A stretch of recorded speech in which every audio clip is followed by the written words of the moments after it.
Friends in the auditorium, मंच पे बैठे वरिष्ठ साथियों, we are at a very interesting point, crossroads of a sort.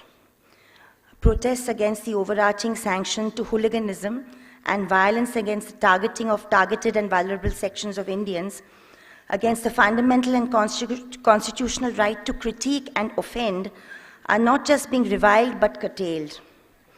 That these protests have come from a vast body of Indians from different disciplines as different as science, literature, history, and cinema, that these protests in fact signify a reassertion of the right to a multifaceted dimension of culture, language, and belief.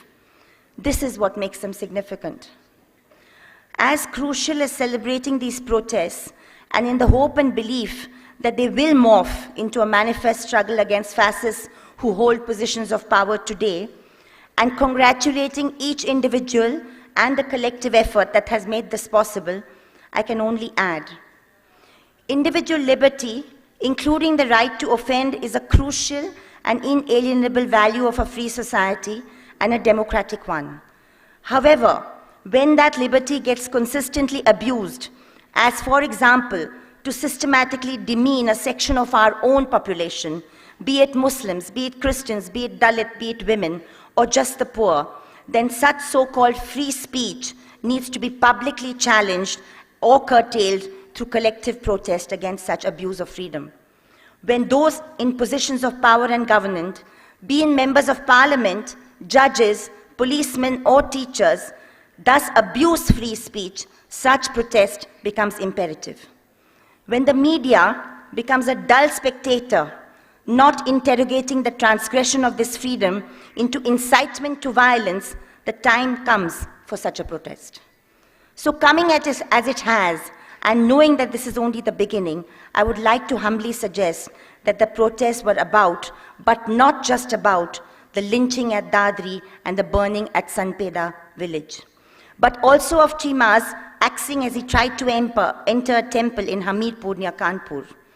But as much as that, it was about members of parliament and ministers, even the prime minister, abusing positions of constitutional power that they have only got with the authority and writ of India's constitution. For example, when members of parliament say that Hindu men should rape Muslim women, even dead ones, and such a man is thrice elected member of parliament, we need to challenge this today. Or when the selective denigration of sections of our population, just as we see in newspapers today, takes place by a body that is unconstitutional in birth and in ideological foundation, the Rashtriya Swayamsevak Sangh. The list of hate speech is endless, the list of unconstitutional actions many. The dignified and significant protest that has coalesced today is an expression of revulsion against this. 18 months of systematic hate-letting from the top, let loose by this regime. It's time to call a stop to this hate and of bloodletting right now. Comrade Govind Pansare, none of us who lived in Maharashtra, activists or academic, did not use or benefit from Shivaji Kaun Hota, written way back in the 1960s, translated into Gujarati, Hindi, and Urdu, and even English 30 decades ago, 20 decades ago. We must remember that at a recent meeting, when the Pansare Dabholkar murders and the Kalguri assassinations were being discussed in Mumbai, the same culture of intimidation that Ms. Thapar just spoke about was experienced by my colleagues Nikhil Wagle and Anand Patwardhan. And I would like to draw an attention to this audience that they were threatened in public that they would be next. So this is not just an idle protest. This is a protest where we may see victims being made of many who may be without or inside this room. I completely admire and I'm humbled by the courage shown by our veteran historians, Professor Romila Thapar and Professor Irfan Habib.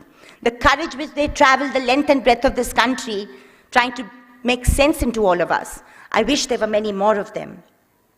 I also wish to bring to attention to many of the younger in this room that this culture of hooliganism, we experienced it in 1977 when the Jan Sangh was the party part of the party in power.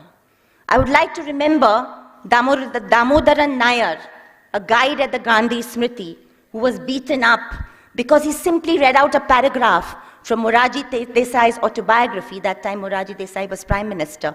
He was visiting the Gandhi Smriti with Sikandar Bhakt, who was the housing minister.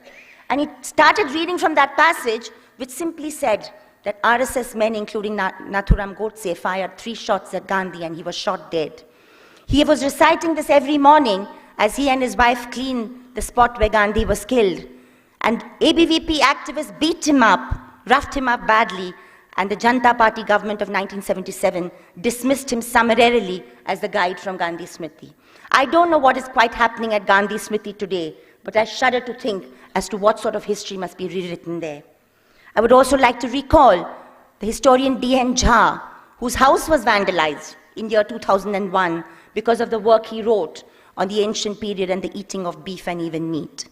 And on a personal note, I would like to end by saying that many in this room have supported us through the ordeal that we've been through, and I thank you for that.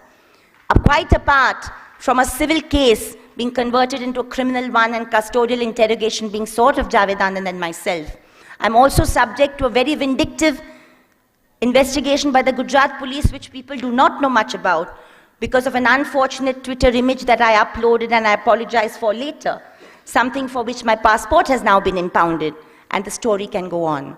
Thank you very, very much for having me, and in all solidarity, thank you.